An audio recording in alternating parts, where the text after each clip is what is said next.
energy pays for stuff, schools, lower taxes, daycare, healthcare, social services, all of these things. The more Canadian energy to market, the better off we are as a country.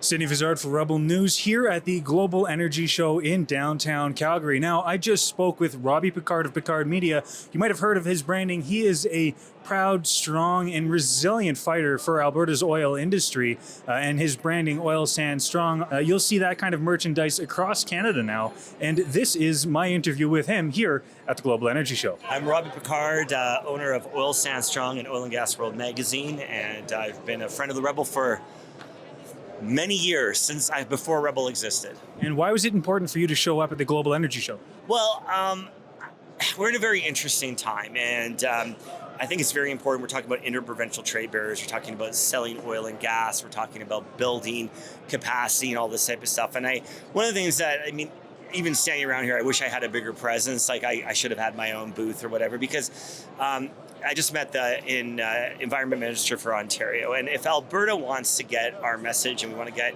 pipelines built and oil to Tidewater, we have to be here, and we have to be a lot louder, a lot more strategic than we've been so far. And how would you explain the situation that Alberta finds itself in, with a lot of criticism being that they're not able to get product to market? I just spent some time with some Americans. They were in Fort McMurray. They're called site selectors. And we are stupid as a country. There's no lack of a better word for it. We're not aggressive enough in business. We're too complacent. As long as people are okay in their finances and they're doing decently well, they don't act like there's a big, necessarily an urgent need to act. And there is. Like Alberta from 2007 to 2022 contributed more than all the other provinces combined to the positive cash of Canada.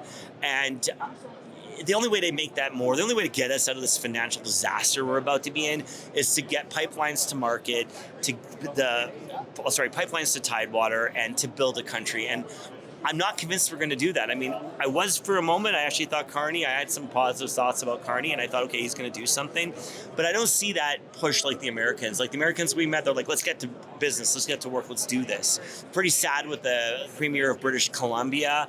Optimistic about Wab Kinew, and they're both NDP premiers. So you see that's such a disaster of a party. Like, it's such a joke. I'm very unfortunate that Pierre Poilievre didn't win, because I think we'd start construction on a pipeline right now. We'll see if the banker can pull it off. But if this country doesn't act, we'll be in disaster. And candidly, the Americans, they'll build a pipeline. I met a guy who said that in Tennessee, they want to put refineries for Canadian oil in Tennessee.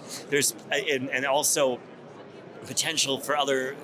It's pretty sad when Alberta's largest trading partner is not Canada, it's the States. What is the sales pitch here? What is the future that Alberta's missed out on?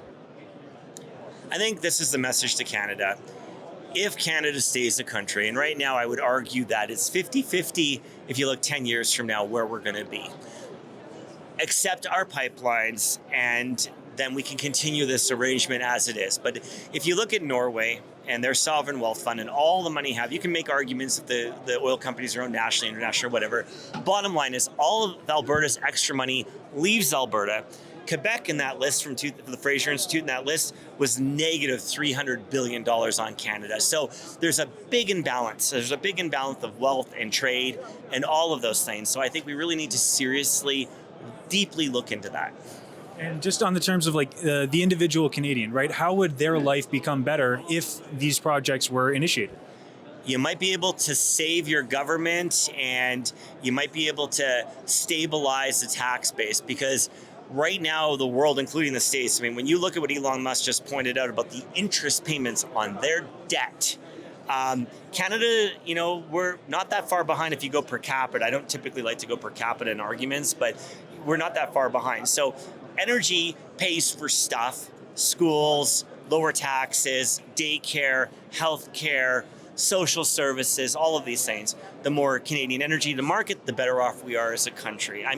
Mark, even our military, that's a sad state of affairs when Canada has 3 submarines and only one of them's active. Might as well just go to Edmonton, the West Edmonton Mall, and they've got submarines that are there. See if you can fix those up. Trudeau I never hated Jean Chrétien. I never hated Paul Martin. Justin Trudeau was the biggest disaster of an experiment, and we're paying a major price for it. Like, unbelievable price that we'll be paying for generations. That is the last Liberal decade. Now, I wish Conservatives, if I was to take a shot at Poilievre's team, put more into your candidates. It's not all about the leader. And I really wish they would have humanized their candidates a little more, because the stakes are higher than they've ever been. Western Canada is under siege, but we are done getting screwed. From crushing federal regulations to the war on our energy industry, from speech policing to the slow death of provincial autonomy, the Liberals in Ottawa aren't listening, and they haven't listened in a very long time. But on Saturday, June 14th, Rebel News is taking the fight to Red Deer. Join Ezra Levant, me, Sheila Gunn-Reid, trucker lawyer Keith Wilson, activist David Parker, Counter Signals Cian Bexty, independent Conservative MLA from BC Dallas Brody, and the Western Standard's Derek Fildebrandt, and many more, for a full day of hard-hitting panels, keynote speeches, and no-holds-barred debates on the future of the West. Whether you care about property rights, taxation, free speech, or Western independence, this is where the real solutions will be forged and grassroots movements will be built.